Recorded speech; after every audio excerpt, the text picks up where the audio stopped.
Fala aí, minha rapaziada, vamos dar continuidade aqui ao nosso mini curso de R.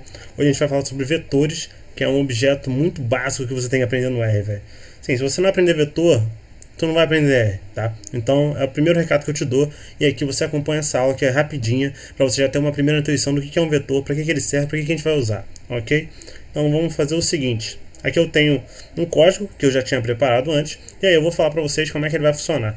É o seguinte, o que é um vetor, né? Primeiramente, vetor é um objeto unidimensional que só aceita uma classe de dados. Caralho, falei pra caralho, você não entendeu porra nenhuma.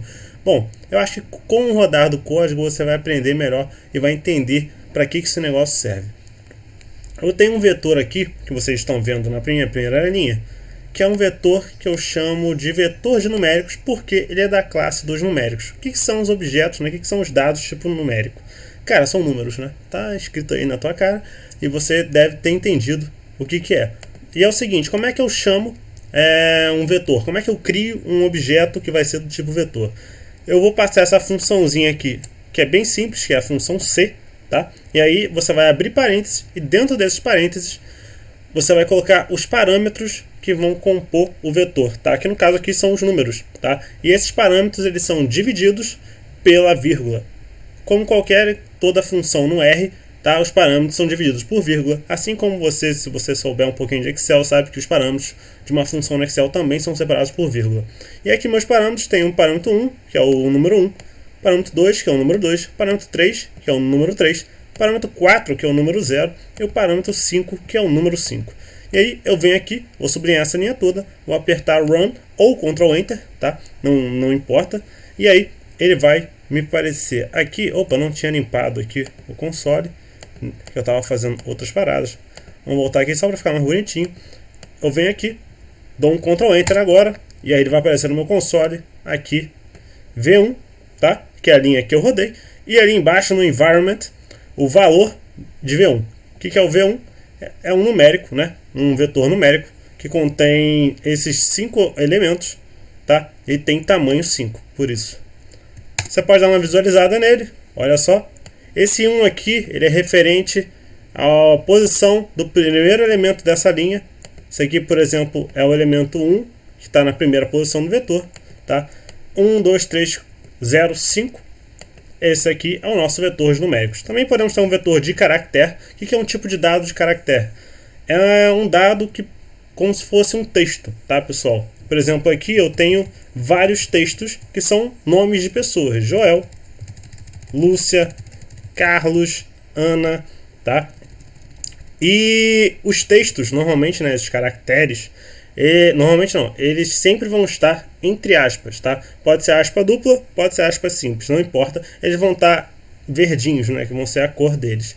E aí eu posso botar esses caracteres como elementos do meu vetor, que vai ser um vetor de caractere. Eu vou aqui, vou gravar esse vetor de caractere na variável que eu chamei de V2, tá? Dou um Ctrl Enter e aí eu tenho aqui no environment já minha variável gravada. Aqui no V3, não sei se vocês perceberam, mas parecem números, né? Só que eles não são números porque eles estão entre aspas. Então, esses números que são caracteres, na verdade, eles vão representar um vetor de caractere, tá? E aí eu venho e gravo na minha variável que eu chamei de V3.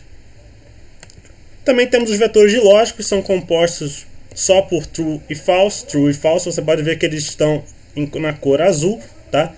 E aí eu vou gravar isso aqui, a mesma função, a mesma coisa que a gente faz, gravar no vetor, gravar na variável chamada V4. Agora, como é que eu sei a classe dos vetores? Bom, a gente tem a classe aqui V1, tá? Classe de V1. A gente pode chamar a função class e passar como parâmetro o próprio vetor, tá? E aí a classe de V1 ele vai me retornar aqui um vetor numérico. A classe V2 ele vai me retornar aqui um vetor de caractere.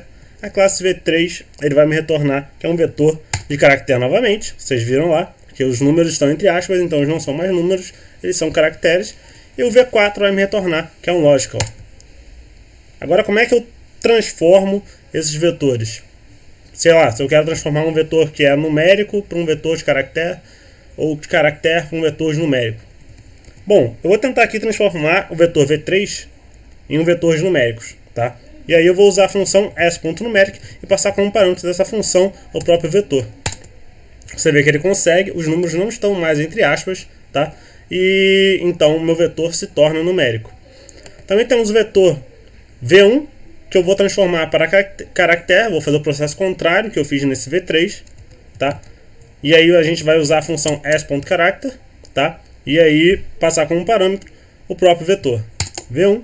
E agora você vê que nossos vetores estão entre aspas, né? Nossos elementos estão entre aspas, e eles não são mais um vetor numérico.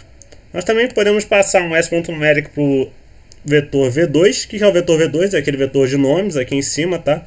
Eu vou transformar isso aqui num vetor numérico. Ele vai me retornar NA, tá? Que para quem não sabe, NA é um valor que não existe. Não existe não, que está faltante, tá? Por quê? O R não consegue transformar o vetor, o texto Joel, para um número, tá?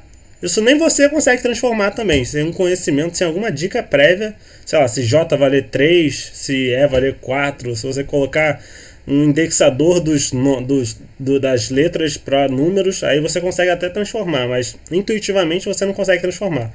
Isso aqui você consegue transformar. Bom, um caractere que é 1, então ele consegue transformar para numérico, mas um texto, assim, um nome, ele não consegue, tá? E o logical, que é o último elemento aqui, né? É o V1. A gente vai tentar transformar para um vetor do tipo lógico, tá? E ele vai acontecer o seguinte: ele vai me retornar true, true, false, true. Lembrando para vocês que tudo que for 0 vai ser false, e tudo que for 1 ou tudo que for diferente de 0 vai retornar true. Então, por exemplo, aqui, esse aqui é era o número 1, era o número 2, era o número 3, esse aqui é o 0, tá? E esse aqui é o número 5. Então, o 0 retorna false e tudo diferente de 0 retorna true. Bom, essa foi a aula de hoje. Espero vocês no próximo. Se inscrevam no canal, curtam o vídeo e compartilhem. A gente se vê. É nóis.